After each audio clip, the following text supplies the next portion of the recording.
सावदा येथील सत्कार समारंभात एकनाथ खडसे यांचा गौप्यस्फोट, वक्फ बोर्डाच्या जमिनी बळकावणाऱ्या अंबानीही. 4 दशकापासून आपण मुस्लिम समाजाच्या पाठीशी आहोत. वक्फ बोर्डाच्या जमिनी परत मिळवण्यासाठी जे मिशन हाती घेतले होते ते दिग्गजांनाही रुचले नाही. त्यामुळे आपल्याला दूर ठेवले गेले. परंतु असे असले तरी आपण परिणामाची चिंता करीत नाही. मुक्ताईनगर मतदारसंघात उर्दू हायस्कूल, उर्दू प्राथमिक शाळा सुरू केल्या. मुस्लिम समाजासाठी असलेले इंजिनिअरिंग कॉलेज मंजूर करून आणले. मुस्लिम मुलींना तेथे निःशुल्क प्रवेश मिळेल असेही माजी महसूल मंत्री तथा आमदार एकनाथ खडसे यांनी नमूद केले. हालांकि काम करते समय हम लोग ये नहीं चाहते कि सावदा येथील सत्कार प्रसंगी आपले विचार व्यक्त करताना आमदार एकनाथराव खडसे, मुस्लिम भाइयों कई काम करते हैं. हमारी मेरी ये सोच है कि दूसरे समाज के बराबरी में भी मुस्लिम समाज आना चाहिए. सिर्फ पढ़ाई में हो और भी व्यवस्था में हो, और इसके लिए सरकार हो न हो, सरकार में रहे या न रहे, ये कोशिश हमने हमेशा ही की है. और ऐसे बहुत सारे लोगों को अपनी मदद भी हुई. अभी यहाँ एक कब्रिस्तान का मसले का आपको पता है कि कब्रिस्तान का बहुत बड़ी जरूरत भी थी. 60 लाख रुपए कब्रिस्तान के दीवार को दिए ऐसे नहीं, पर मैंने इनको बताया हमारे नगर पालिका को एक ऐसा कब्रिस्तान बनाओ कि जहाँ लोग देखने आए. सुविधा भी होना चाहिए, नमाज पढ़ने के लिए जगह ना, पानी की व्यवस्था भी होना, सभी ऐसा बढ़िया कराओ. 60 लाख रुपए में कंपाउंड वाल तो अपना 20-22 लाख में हो जाता है, 30 लाख में हो जाता है. बाकी का खर्चा ऐसा करो. और ऐसे इसके साथ खाली सावधा भी नहीं रहा तो 40 लाख रुपए हमारे बोधड़ के लिए भी अभी दिए हैं कब्रिस्तान के कंपाउंड के लिए. और मुझे मालूम शादी खाना होना है, छोटा बड़ा सामाजिक काम लेके आता है. पर्सनल काम के लिए बहुत कम लोग आते हैं. जगह नहीं है सबके लिए. कब्रिस्तान के जमीन हो गई, कंपाउंड भी हो गए, तार कंपाउंड हो, वाल कंपाउंड हो. और एक बात है, मैं ज़्यादा 2-3 बातें आपसे बोलता हूँ कि मुस्लिम समाज पढ़ना चाहिए. इसलिए मेरी हमेशा ये रिक्वेस्ट है, 35-40 जगह उर्दू स्कूल को परमिशन दी, हाई स्कूल को दी, जूनियर कॉलेज को दी. और अभी जहाँ लड़के पढ़ने लगे जूनियर कॉलेज 12वीं वगैरह, तो हिंदुस्तान में पहला इंजीनियरिंग कॉलेज अपने मुक्ताई नगर में बन रहा है, जिसमें खाली मुसलमानों को प्रवेश है. बौद्ध मुसलमान ये दोनों को वहाँ पर खासियत है कि अपने बच्चे जब आएंगे लड़कियां वगैरह तो उनको 1 पैसा भी भरना नहीं पड़ेगा. उनको रहने की भी व्यवस्था मुफ्त है, रहने के लिए पैसा नहीं है, खाना खाने के लिए पैसा नहीं है, किताबों के लिए पैसा नहीं है. उनको तो 60,000 रुपये फी लगती है साल भर की, वो फी भी उनको मुफ्त कर दी है. पहले खाली अपने बच्चे वहाँ भेजो और उनको इंजीनियर बनाओ. अभी आपने देखा तो सावदा शहर में कितने मुस्लिम इंजीनियर हैं, कोई एक भी नहीं है. पूरे जगह में ढूंढते रहते कि कोई है तो एक आधा दूसरा मिलता है, कोई डॉक्टर मिलता है. और इसलिए ये एक सारी व्यवस्था अभी हुई है. आप सभी को मालूम है कि वक्फ बोर्ड मेरे अंडर में था और मैं हमेशा बोलता था कि मुस्लिम समाज की जमीनें जो है करीबन 4 लाख एकड़ के ऊपर जमीन पूरे महाराष्ट्र में अपनी पुरखों की जमीन है. ये जमीन बड़े बड़े लोगों ने हड़प करके रखी है. कई लोगों ने वहाँ इंजीनियरिंग कॉलेज बनाए, कई लोगों ने अपने मेडिकल कॉलेज बनाए, बहुत सारी जमीनें लेके रखी. ये जमीन भी अगर खाली कर दी जाए, ये जमीन भी अगर बेची जाए थोड़ी बहुत जिन्होंने लेके रखी उनको, तो भी मुस्लिम समाज को इतना पैसा रहेगा कि गवर्नमेंट के पास 1000 साल जाने का इतना पैसा है के लिए. क्योंकि ये जमीनें जो है वो सारी शहर में एक जमीन की कीमत 100 करोड़ रुपए, 200 करोड़ रुपए की जमीन है. बम्बई शहर में, औरंगाबाद शहर में, बहुत सारे शहर में. और ऐसे एक जमीन का किस्सा हुआ. एक बड़े आदमी की जमीन मैंने लेकर रखी, उसको नोटिस दिया गिरा दो, और वो निकला अंबानी. वो यतीम खाने की जमीन, और यतीम खाने की जमीन पर उन्होंने बड़ी बिल्डिंग बनाई. पर मैं गलत है, ये मुसलमानों की जमीन है. एक तो तुम ये मुसलमानों को इसके पैसे दे दो, 1000 करोड़ रुपए दे दो. 1000 करोड़ के ऊपर जमीन की कीमत है. पर ऐसे 1000 करोड़ रुपए दे दो या सरकार को जमा कर दो। तो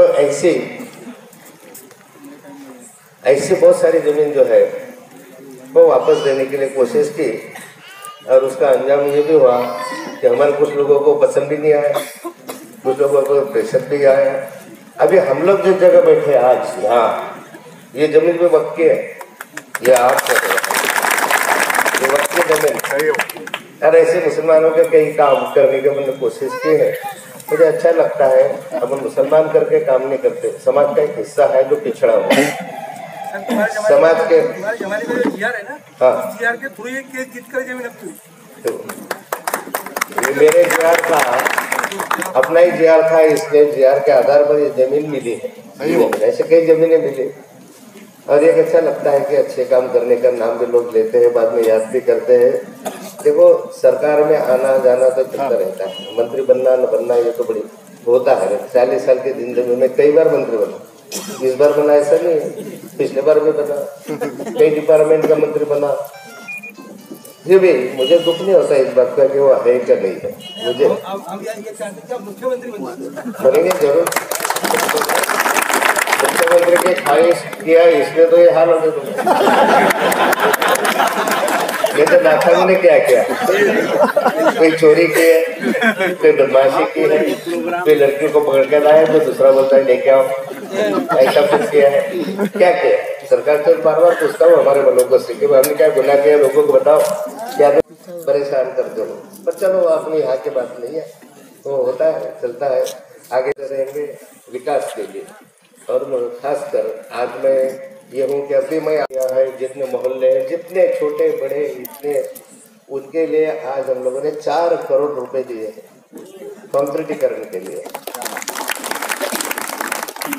ट्रिवेक्स कंक्रीटीकरण वहाँ हो रहा है, आज से उसकी शुरुआत है 4 करोड़ रुपए की। 1 करोड़ रुपए का वहाँ शादी हॉल बनने जा रहा है मुसलमानों के लिए। मालेगांव में 4 करोड़ रुपए मैंने उर्दू के लिए दिया, उर्दू हाउस 5 करोड़ रुपए।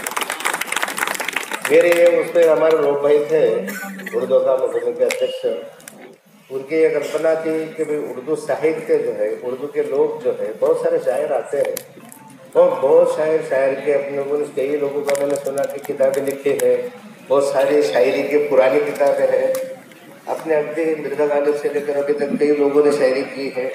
और ऐसे जो शायरी की किताबें हैं, जो साहित्य है, वो एक जगह रखना चाहिए, जैसा कि एक लाइब्रेरी होती है, और लाइब्रेरी बनाओ, वहाँ बच्चे आएंगे, उर्दू पढ़ेंगे, वहाँ ये कई व्यवस्थाएं हम लोगों ने की। तो एक 4 मंजिली इमारत वहाँ बन गई अभी, उसके उद्घाटन के लिए 2-4 महीने में हम लोग जाने वाले। तो वहाँ इतना बड़ा उर्दू हाउस, हिंदुस्तान में पहला उर्दू हाउस, हिंदुस्तान में पहला उर्दू हाउस वहाँ बना। और उर्दू हाउस इतना बढ़िया बनेगा क्योंकि उसमें पहली जगह जाने की लाइब्रेरी होगी, फिर किताबें रखने की जगह भी, फिर जो बड़े बड़े शायर रहते हैं उनके रहने की व्यवस्था होंगी। और वहाँ हमेशा कोचिंग के लिए, मतलब बच्चों को उर्दू सिखाना है, उर्दू शायरी सिखाना है, उसके लिए टीचर्स होंगे, और वो बच्चों को उर्दू की शायरी सिखाएंगे, टीचर सिखाएंगे, और नए उर्दू शायर हम लोगों को पैदा करना, इसके ढंग से नए उर्दू शायर बनेंगे। ऐसी एक व्यवस्था वहाँ की है, बहुत सारे काम किए हैं, अभी समय नहीं है अपने पास। पर मैं अपने यहाँ इतने बड़े बड़े शायर आए हैं, बड़े बड़े कवि आए हैं, मैंने सुना अभी क्या मराठी में इतना बढ़िया बोलने वाला आदमी बहुत पहली बार सुना, हाजी राई। हाँ है, वो बोले मैं छोटे से गांव का रहने वाला हूँ, साखरखेड़ा का। मतलब मैंने उनको बोला साखरखेड़ा छोटा होगा, पर हमारे महाराज का गाँव है, उनका आशीर्वाद आपके साथ है। हाँ, हमारे महाराज है वहाँ, बहुत बड़े संत है गजानन महाराज जैसे उनके गाँव में। हाँ, प्रहलाद महाराज बहुत बड़े हैं, उनका भी आशीर्वाद मेरे साथ है, हमेशा जाता है, रहता है। और आप सभी लोग इतने बड़े बड़े शायर यहाँ आए, बड़े बड़े कवि यहाँ आए, अपने कॉन्स्टिट्यूंसी की ओर से, अपने मतदार संघ की ओर से मैं सभी का यहाँ स्वागत करता हूँ।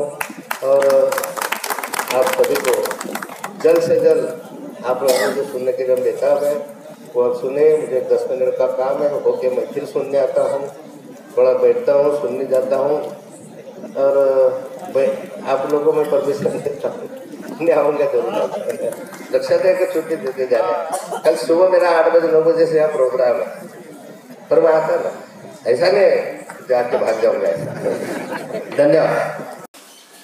यूट्यूब चॅनलवरती सामाजिक राजकीय सांस्कृतिक घडामोडी बघण्याकरता आमचे साप्ताहिक लेवा जगत चॅनल सबस्क्राईब करा व शेजारी असलेले बेलसारखे बटन दाबून बेल आयकॉन दाबा, लाईक करा व आमचे परिपूर्ण व्हिडिओ संपूर्ण बघा। लेवा जगत चॅनल सबस्क्राईब करा। लेवा जगत यूट्यूब चॅनल आवडले असल्यास कॉमेंट करा व आपल्याला काही सूचना करायची असल्यास कॉमेंट बॉक्समध्ये जाऊन कॉमेंट बॉक्समध्ये कॉमेंट करा।